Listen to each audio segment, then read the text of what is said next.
Have you ever noticed how just one small thought in your mind can shift the way you see the entire world? Someone says something that rubs you the wrong way, and suddenly your whole day feels heavy. But if you choose to look at it from a different angle, everything lightens up. So, where's the real issue? Is it in what happened or in how your mind received it? Some people say, just think positive. But let's be honest, it's not always that easy. Sometimes the mind feels like a wild horse racing around with worries, fears, old memories. The more you try to control it, the more it resists. And maybe you've wondered, can I really train my mind? The answer is yes, but not by force, by nurturing. Imagine your mind as a garden. If you water it every day with gratitude, awareness, and compassion, what kind of flowers would bloom? On the flip side, if you wake up each morning feeding it fear, envy, and lack, what do you think will grow? This isn't some far-fetched theory.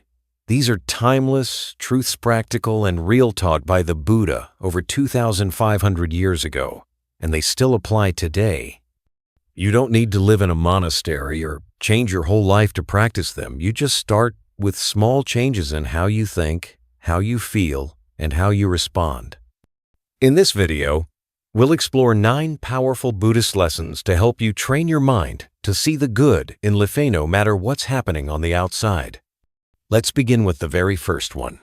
Practicing gratitude every single day.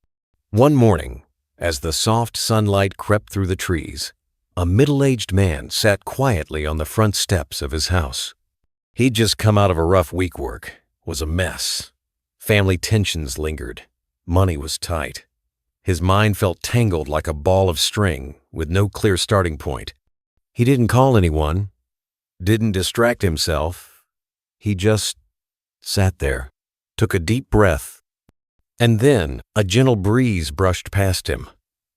Leaves danced slightly in the wind. A warm ray of sun touched his skin. It was subtle, barely noticeable, but in that moment, something in his heart softened, and he whispered to himself, "Thank you." Not because everything had been fixed, not because his problems disappeared, but simply because, in that quiet moment, felt something good was still there, even if it was small. That's how gratitude sometimes shows up. Not with fanfare, not with conditions, just in the stillness of a heart, calm enough to say, This is something I'm thankful for. A lot of people think gratitude comes after life gets better. After we've reached some goal, fixed the mess, gotten what we want. But in Buddhism, it's the other way around. Gratitude isn't the result, it's the path. It's not what you feel when life is perfect. It's what you need in order to find peace even when life isn't perfect.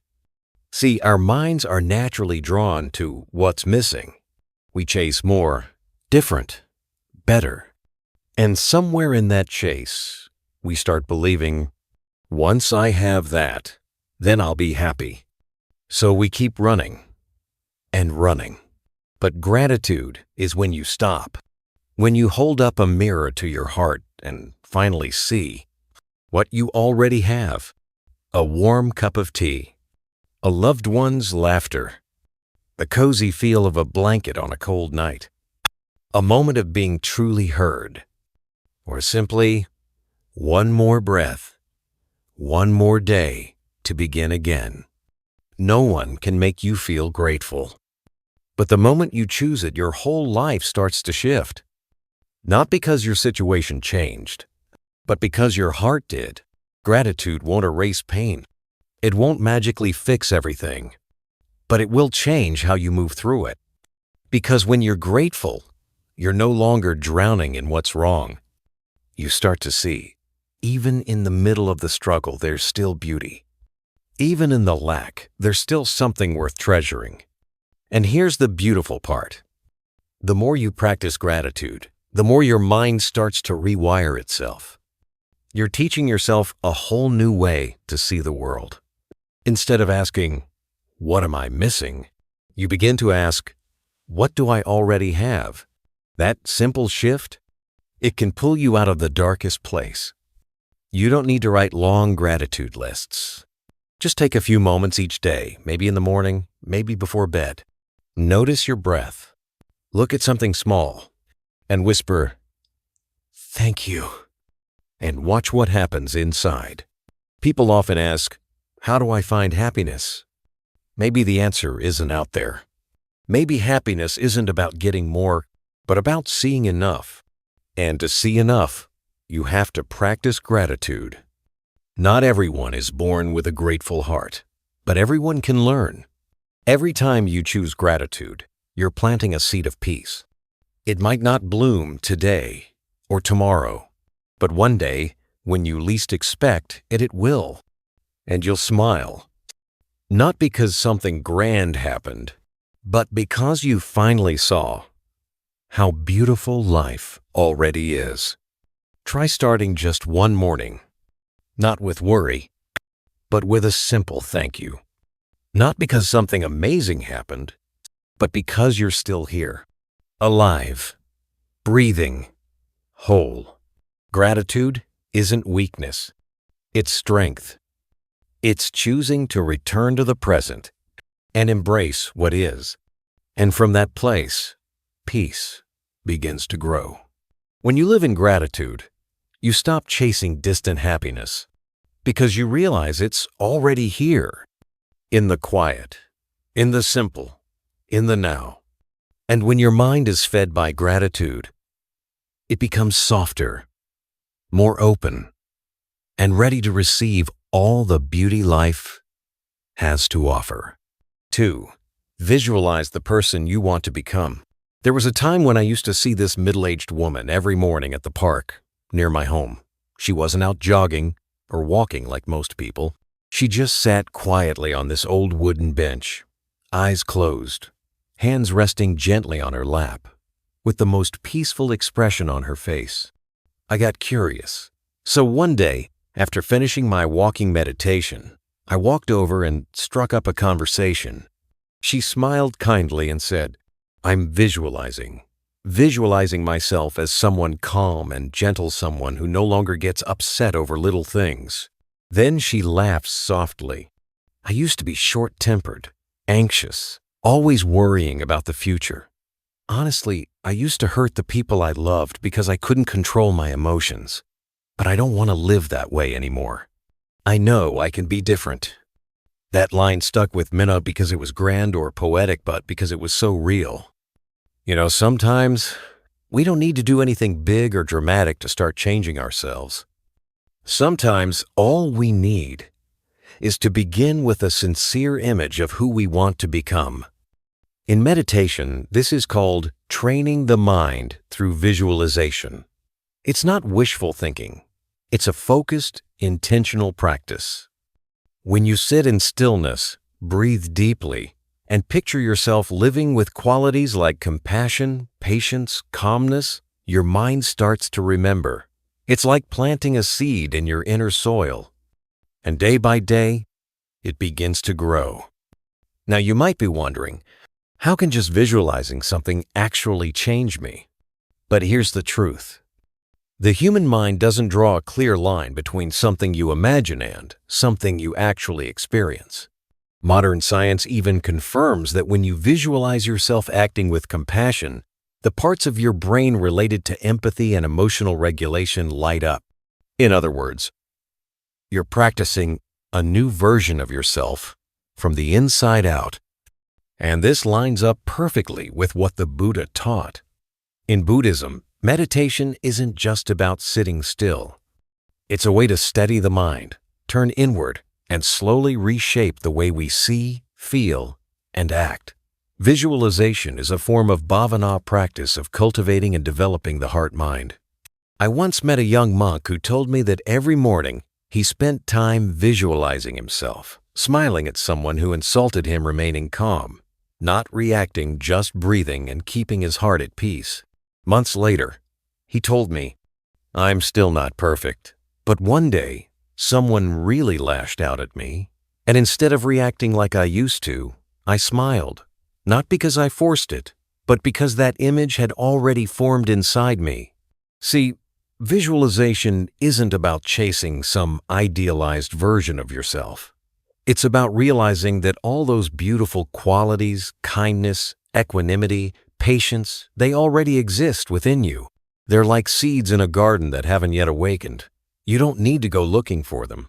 You just need to start watering them, and visualization is that water. I know that in daily life, it's not easy to always be calm, always be kind, always be mindful. But if even for a few minutes a day, you sit down and picture yourself as the person you want to be, something begins to shift. When someone unintentionally hurts you, you won't react like you used to. When life gets messy, you won't panic like before. Instead, you'll start to become the image you've been nurturing inside. The mind is like soil. It doesn't care whether the seed is real or imagined. If you plant it and tend to it with mindfulness and patience, it will grow. And eventually, it will bloom. And maybe one of the most beautiful things about this practice, it helps you forgive yourself.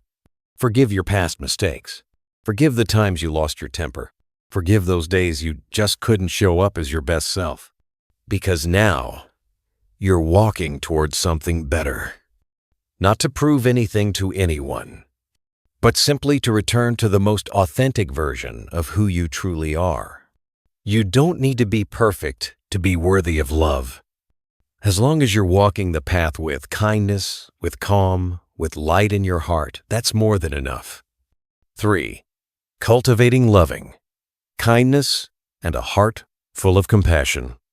There's something curious about the way we live with one another as human beings. We're often pretty good at learning how to judge, react, criticize, but somehow we forget how to love. And the saddest part? The older we get, the more guarded we become. Our hearts grow colder, more closed off, more defensive. Someone once asked me, in a world full of injustice, how can we live with compassion without getting hurt? It's a fair question, because in a society that moves fast, where people clash constantly, loving kindness can be misunderstood as weakness. But according to the Buddhist teachings, loving kindness metta isn't weakness at all. It's a quiet strength, a grounded kind of courage. Not everyone grew up in an environment that taught them how to love unconditionally. Sometimes gentleness was rare. Sometimes simple acts of care were mistaken for being too soft. So many people started shutting down. They built walls around their hearts. They tried to appear strong on the outside while quietly feeling lonely on the inside. But here's something that never changes. Every one of us wants to be loved, whether we admit it or not. And if no one ever taught you how to love, that's okay. You can still learn. You can learn to open your heart again. You can learn to see others not as perfect people, but as fellow human beings, flawed, messy, but worthy of understanding. In Buddhism, loving kindness, metta, isn't something reserved just for friends or family. It's a universal energy extended to all beings. It doesn't pick and choose. It doesn't ask, do they deserve it? It simply sees people with understanding and says, they're struggling too. They're scared too. Just like me. I remember a story a meditation teacher once told about a young student who was always angry. He would lash out at roommates, waitstaff, everyone. When asked why he got so upset, he replied, because they're so careless. The teacher just smiled and said gently, and if they really are careless, what then? Will you help lift them up or keep pushing them down with your anger? That question made the young man go silent. Loving kindness isn't just for the people who deserve it. Real compassion shows up even for those who don't know how to behave, even for those who've hurt us. Because if we can only love people when they're lovable, that love is still conditional. But if we can keep our hearts open even when it's hard, that's when transformation begins. And here's the deeper truth. Loving kindness doesn't just help others. It heals you. When you hold on to anger or hatred, the first person to suffer is you. But when you choose compassion, you create a peaceful space inside your own heart. The thing is, we all have those moments of natural kindness. Like when you saw someone crying, and you didn't say a word, you just placed a hand gently on their shoulder. Or when you paused to let an elderly person cross the street. Or when you sent a message to check on someone not because you had to, but because something in you said, reach out. That's loving kindness. It's not flashy. It doesn't need a name tag. It's just your full, honest presence in someone else's pain or joy. And it's not something far away or out of reach. You can practice it right now with the smallest things. A softer look instead of a judgmental one. A kind word instead of a harsh reply. A moment of listening instead of defending. When loving kindness becomes your foundation, you begin to slow down. You live more deeply. You connect with others not through logic, but through empathy. Not because you should, but because a real love is growing from within. And slowly, something beautiful happens. The world starts to feel a little gentler. Not because the world has changed, but because you have. You're now seeing life through eyes that know how to love without conditions. 4. Turning off the auto, reaction mode. There's this tiny little moment between something that happens and how we respond to it. And if we don't notice that moment, our reaction takes over by default.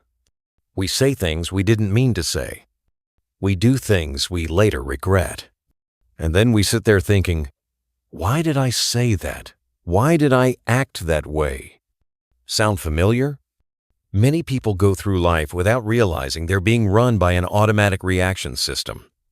One wrong word and they snap. One cold glance and they panic. One rejection, and suddenly they feel like they're not good enough. But it's not because that's who they truly are. It's just how their mind has been conditioned over time. The mind, if it's not trained, acts like a machine. Stimulus goes in, reaction comes out. That's not freedom. That's programming. That's being trapped in a loop of emotional habits built up over the years. In Buddhism, we call this ignorance of vijja. It's the state of living without mindfulness, without truly seeing what's happening inside of us. One person once shared with me, every time someone criticizes me, I either shut down, blow up, or feel totally worthless.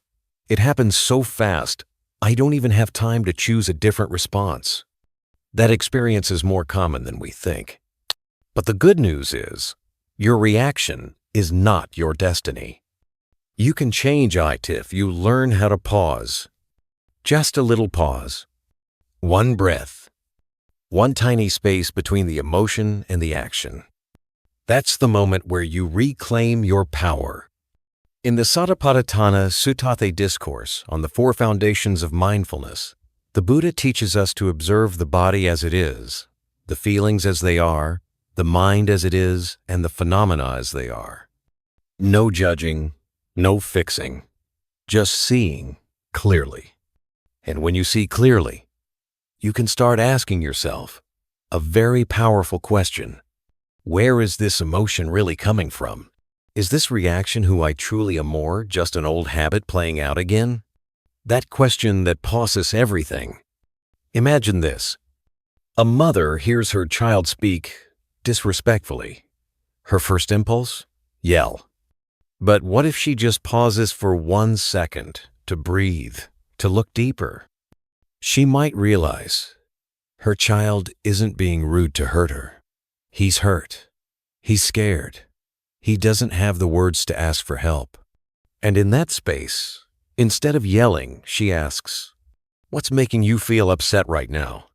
It's a small action, but that small shift, it could change the entire relationship, maybe even the child's life.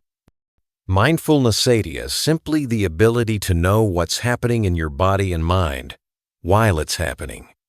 You don't have to escape into a forest or sit for hours on a cushion. You can practice mindfulness right in the heat of the moment. When a strong emotion rises, pause, breathe in, notice it. That's it. That's the practice of waking up. The difference between someone who reacts and someone who responds mindfully. It's not about how educated they are or how peaceful their life is. It's about who's in charge. Is your mind running you, or are you guiding your mind? The Buddhist said, "Mind is the forerunner of all things. Mind is their chief. Mind makes them all." That means every word, every action, every choice begins in the mind.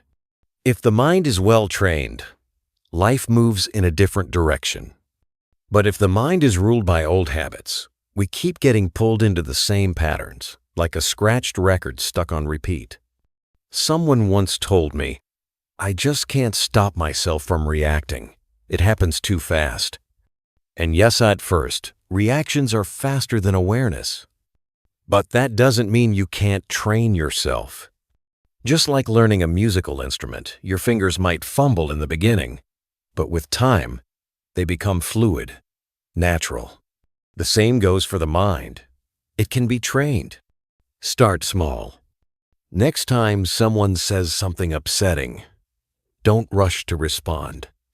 Just pause, take a deep breath, feel the air coming in, feel the warmth rising in your chest, and ask gently, "What am I really feeling right now?" That simple question, it opens a door. It breaks the loop of automatic reactions. And over time, as you keep practicing, you'll notice a shift.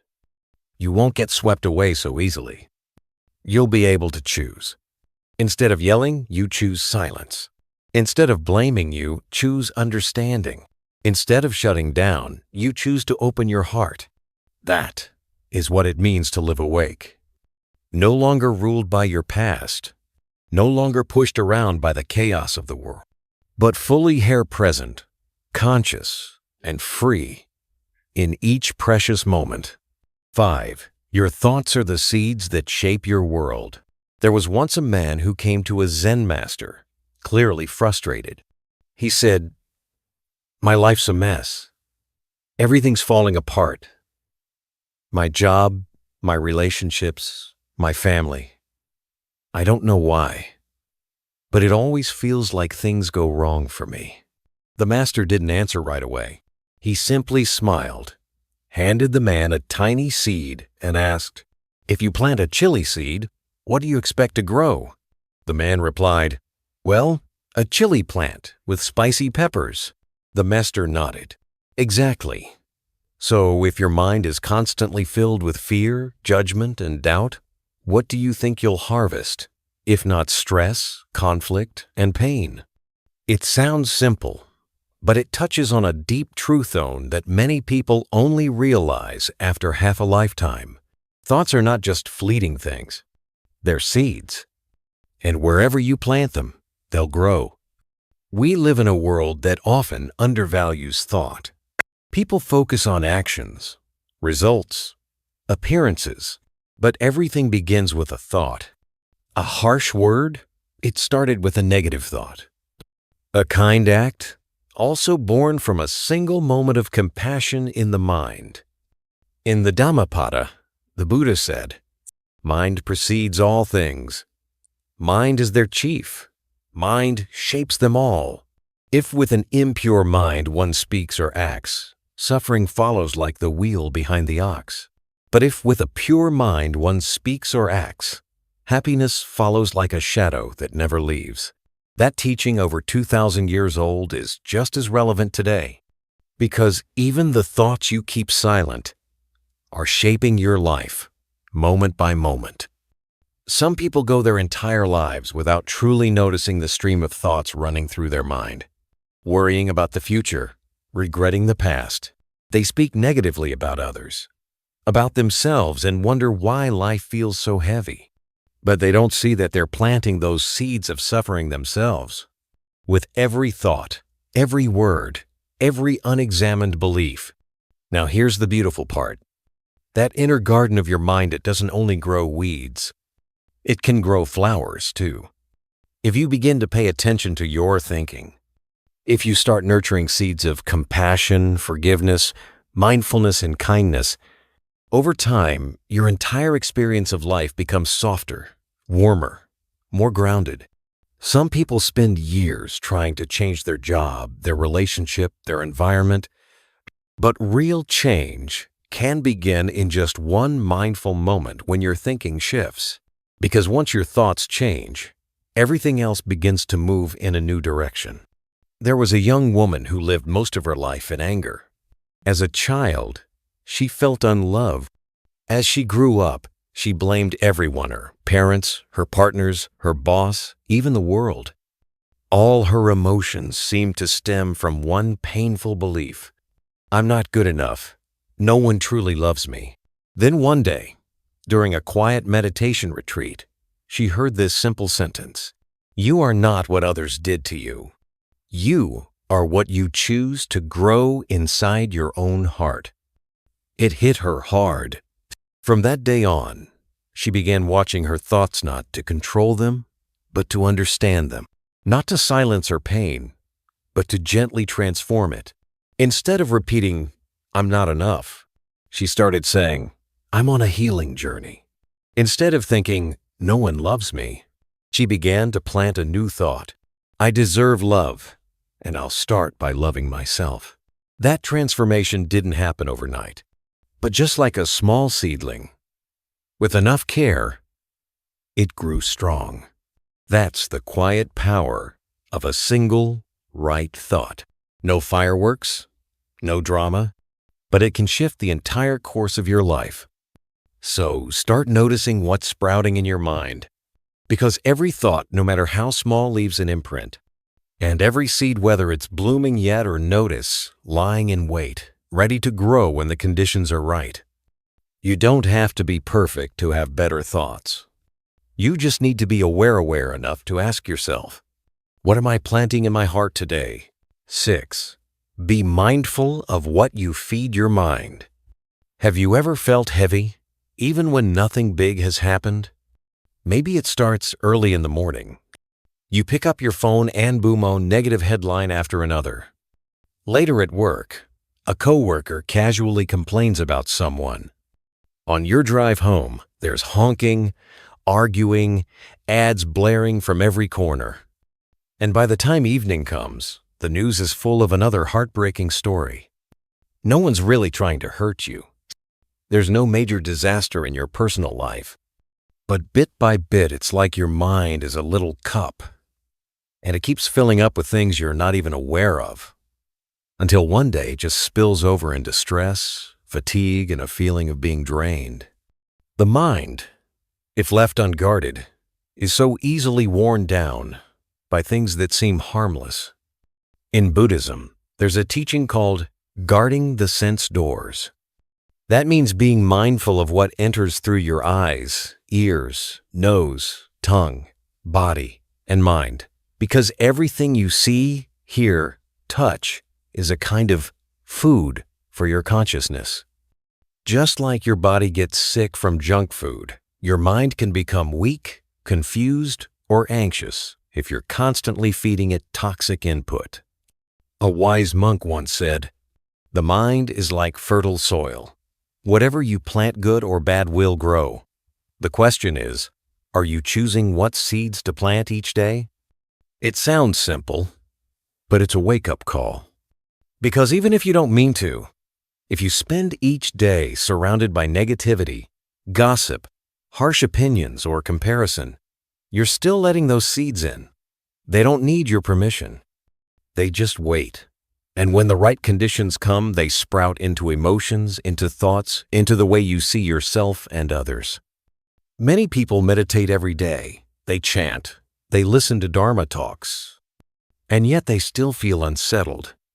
Sometimes the issue isn't that your practice isn't enough. It's what you're doing in all the other hours of the day. What are you feeding your mind when you're not on the cushion? It's like taking vitamins in the morning but eating fast food, staying up late, and never moving your body. How can the vitamins do their job? The same goes for your mind. If you're not consciously choosing what you take in through your eyes, your ears, your words, your surroundings, then even 30 minutes of meditation might not stand a chance against the chaos of the other 23.5 hours. But here's the good news. You have a choice. No one's forcing you to read bad news first thing in the morning. No one's making you listen to gossip or spend time with people who drain you. No one's telling you to scroll social media until midnight, comparing your life to everyone else's. You get to choose. Do I want to nourish my mind or wear it down? Someone once shared this. They started to feel more peaceful, not because the world outside changed, but because they made small shifts in their daily environment. They distanced themselves from friends who only talked about others. They stopped checking their phone at night. They began listening to Dharma talks and went for quiet walks in nature. And just like that, their mind began to breathe again. You don't have to make drastic changes. Sometimes healing begins with something as small as choosing calm music over a loud television show, reading something meaningful instead of endless social feeds, staying silent rather than joining a harsh conversation, looking at the sunlight for 10 minutes instead of staring at a screen. These changes may seem small, but they have a long-term effect like healing from the inside out. It's like tending to a garden. If you stop dumping trash on it, start watering it gently, and let in some light, the plants will know how to grow. Your mind is the same. If you stop feeding it garbage and instead offer it light and stillness, it will slowly start to transform. In one of the sutras, the Buddha compared the mind to a still lake. If it's constantly stirred and agitated, you can't see the bottom. But if you leave it alone, let the impurities settle, the water becomes clear and you can see all the way through. And that clarity, it doesn't come from anywhere outside. It comes from the choices you make about what you allow to enter your heart and mind each day. 7. Facing hardships with an open heart. There was once a man who came to a Zen masteress, eyes tired, his voice full of discouragement. He said, "I've tried to live a good life. I've tried to do the right thing, to keep a kind heart, and yet life still keeps throwing hardships at me. Why is there still so much pain?"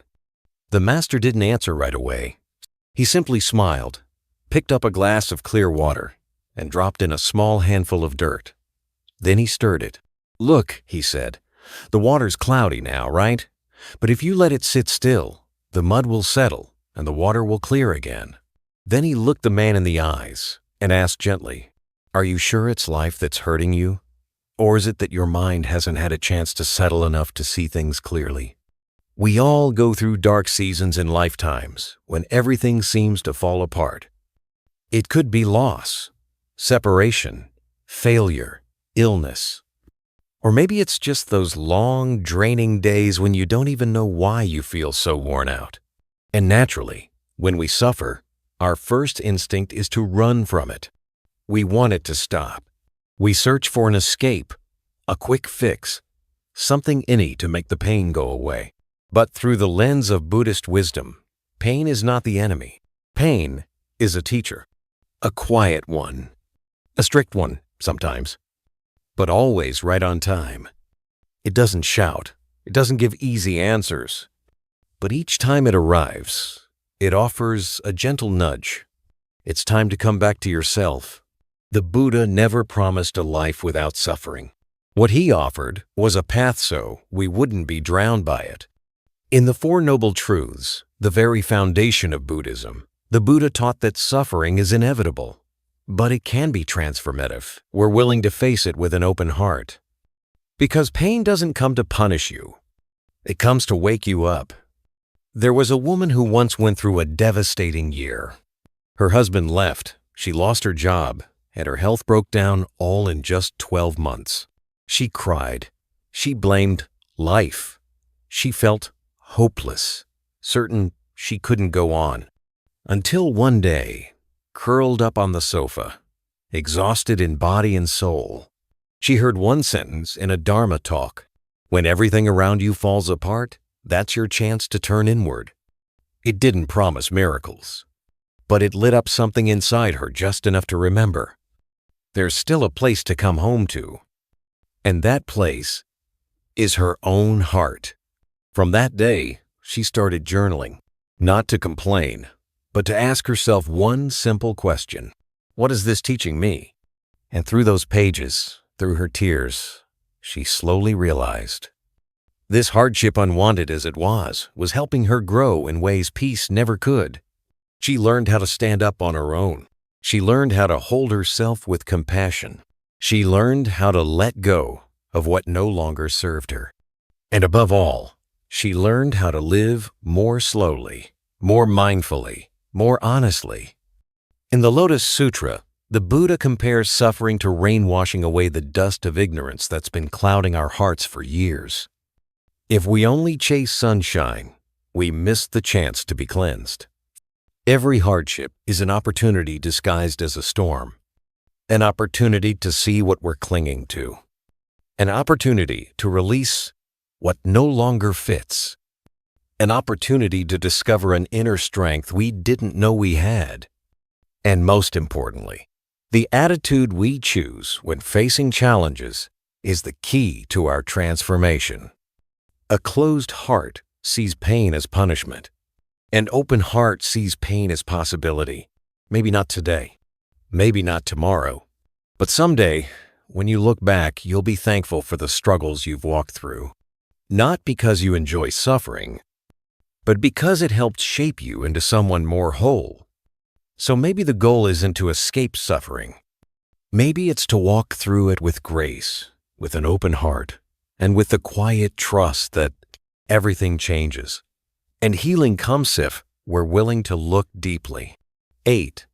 Cultivating gratitude. Giving with an open heart. There's a question that's been asked for generations, across cultures. Where does happiness really come from? Some people believe it comes from having more money, more achievements, more love. But if you pay close attention, you'll start to notice something. True happiness doesn't come from what we hold on to. It comes from what we give when we give with an open heart. There was a man who lived in a comfortable home, had a stable bank account, and everything most people would consider enough. But still, he felt a strange emptiness inside. Every time he saw someone else happy, he'd ask himself, I have so much. So why do I still feel like something's missing? Then one day, completely by chance, he helped a stranger fix their broken down car on the side of the road. No one asked him to. No one applauded him. But when he finished, something shifted. He felt a lightness, a quiet joy in his chest, something he hadn't felt in years, no matter how hard he'd tried to find it through work, relationships, or shopping for expensive things. And that moment was the first time he felt truly happy. Not because of what he got, but because of what he gave. No reason, no expectation, just giving, freely. In Buddhism, there's a beautiful practice called dana, which means generosity. But it's not just about giving money or things. It's about giving without strings attached, no expectations, no calculations, no need for recognition. You give because your heart is already full. You give like a flower gives its fragrance without asking who deserves it. In the Anguttara Nikaya, the Buddha said, if one understands the blessing of giving, even a spoonful of rice, a kind word, or a gentle look can help one grow on the spiritual path. And the truth is, generous people aren't always the ones who have the most. They're the ones who feel grateful for what they already have. Gratitude is the foundation of generosity. Because when you feel full inside, you stop worrying about what you might lose. You realize you're still breathing. You still have your health. You still have time and energy and chances. And from that awareness, the natural desire arises to share your life with someone else, not to get anything in return, but because it makes your own heart blossom. One person shared their journey this way. I started practicing gratitude by writing down 3 things I felt lucky for each night. At first, it was easy stuff: a good meal, my daughter's smile, a cool breeze. But over time, I started noticing even the smallest blessings, like the warm glow of a lamp or a kind greeting from the security guard. And slowly, those little things warmed my whole heart. And from that gratitude, she began to change. Not because she wanted to be a better person, but because she genuinely wanted to give more. She started noticing the quiet person on the street corner, the worry in her coworker's eyes, the exhaustion on the face of the restaurant server. And so, she gave. A smile, a kind word, a small helping hand. And in giving, she didn't feel drained. She felt softer, more open, more alive. People often think they need to be full before they can give. But the truth is, giving is what creates that sense of fullness. Why? Because each time you share something, even something small, you're telling yourself, I have something worth giving. I am enough. And I believe that goodness should be shared. A single coin might feed someone for 1 meal, but a heartfelt act of kindness? That can feed a person's faith for a lifetime. And if you look deeply, you'll realize giving isn't just for others. It's also for you. Because when you give, you're loosening your own grip. You're releasing the weight of mine must be mine. You're learning to live with a lighter heart, with more freedom. Giving is one of the most powerful forms of letting go. Not just letting go of things, but letting go of fear, letting go of control, letting go of ego. And through that practice, you begin to live like a river, flowing without demanding, nourishing everything in your path, then moving on, gently, quietly. And if someday you ever feel empty or lost, ask yourself one question. When was the last time I gave, expecting nothing in return? You might realize you don't need anything more to feel complete. You just need to open your heart and share what's already there. Because every time you do that, you're watering the seeds of gratitude. And that gratitude will lead you back to the kind of happiness that's real, deep, and lasting. 9. Turning silence into a companion. One time, I passed by a small park in the outskirts of the city. And there, a quiet scene stopped me in my tracks. An elderly woman, silver-haired, sitting alone on a bench. In her hands, a warm cup of tea. No phone, no music, no conversation. Just her, and the sound of falling leaves. People walked past, harassed, distracted. Others nearby chatted loudly. But she didn't flinch. She wasn't bothered. She just sat there still, grounded, completely at ease. In today's world where noise doesn't just come from traffic or technology, but from inside each of us, silence has become a rare luxury and a precious one. We live in a time where noise is the default setting. The moment we wake up, there's the ping of notifications, the buzz of headlines, the flood of opinions, sales ads, highlight reels, and arguments. And very few people know how to be alone in silence without feeling anxious, restless, or empty. But in the light of Buddhist teachings, silence isn't the absence of something. It's a presence, a deep, nourishing presence.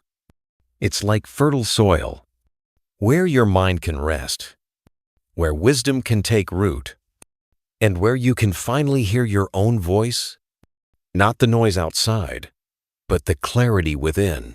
The Buddha often retreated into forests and quiet streams, not to escape life, but to touch something real within himself. In the Majjhima Nikaya, the Buddha said, "A monk lives in solitude, dwelling in stillness, finding joy in quietude, because only when the mind returns to stillness does it go back to its natural state, not pulled by desire, not pushed by fear, not clouded by the endless to-dos racing through our heads." Someone once asked, "How do I hear my inner voice?" And the answer was simple. Be silent long enough. A voice can't be heard without space. Just like a lake can't reflect the sky when its surface is disturbed. There was a young woman who shared her experience. Her life, on the outside, seemed fine, but she always felt lost. One day, she decided to unplug. Turn off her phone. Step away from social media. And each morning, just sit quietly for 10 minutes. At first, the silence was uncomfortable. Old thoughts came up. Negative emotions bubbled to the surface. She felt the urge to play music, to do anything to escape this nothingness. But by day 3 or 4, something shifted. She said, "I stopped fearing the silence and started missing it." That was the moment she realized silence didn't make her lonely. It brought her home to herself. And in that coming home, something beautiful happened. Sadness got seen. Worry began to soften. And questions she'd long ignored started finding answers. One of the greatest gifts silence offers is the power to pause. To pause. Before saying something you'll regret. Before making a decision from fear. Before forgetting what you're truly living for. Because in silence, you start to see clearly how many things you do just out of habit. How many choices you make to please the crowd. How many things you thought you wanted were just reactions, not real desires. And it's in that pause that a door opens, the door to inner freedom. Freedom from what's outside you, and freedom from the patterns inside you. Silence, when practiced well, becomes the softest companion. Never forces you, never judges, just sits beside you, quietly, fully, lovingly. And someday, when the world gets loud again, when life feels overwhelming, you won't need to escape. You won't need to run. You'll simply come back to that silence, like coming home to a place that's always waited for you. Silence doesn't ask for much, just that you're willing to turn off the noise, to sit down, to breathe, to be here, even if it's just for 5 minutes. 5 minutes that feed your peace. In a noisy world, stillness is a radical act. And those who learn to sit still are the ones learning to live more deeply, more truthfully, and more freely, one day at a time. And now, after walking through so many lessons together, from observing our thoughts, choosing what we feed our minds, pausing before reacting, facing hardship with wisdom, living with gratitude, learning to give, opening the heart, to finally rediscovering silence. As a gentle companion within, we can look back on this journey, like looking at a garden we've quietly tended day by day. Because in the end, every Buddhist practicino, matter where it begins, always points us back to one place, ourselves, a self that is steady, tender, and still enough to see life clearly, moment by moment, breath by breath. The Buddha never asked us to become someone else. He simply invited us to return to a mind that is brighter, softer, and more loving. And that path? It doesn't start out there. It starts right here, with the little things we think, say, and do today. So if something in this message touched something in you, if a sentence, a moment, or even just a single image made you want to live a little more deeply, please hold on to that, like holding a small lamp for yourself, in the kind of night that just needs a gentle light. And if you'd like to keep walking this path together, this journey of inner nourishment, self-understanding, and insight through the light of Buddhism, please subscribe to Buddhism Seeds, hit like, share this video with someone who may need it, and leave a comment below so we can connect more deeply through what's true for you. May you always have enough peace to return home, and just enough light to keep going.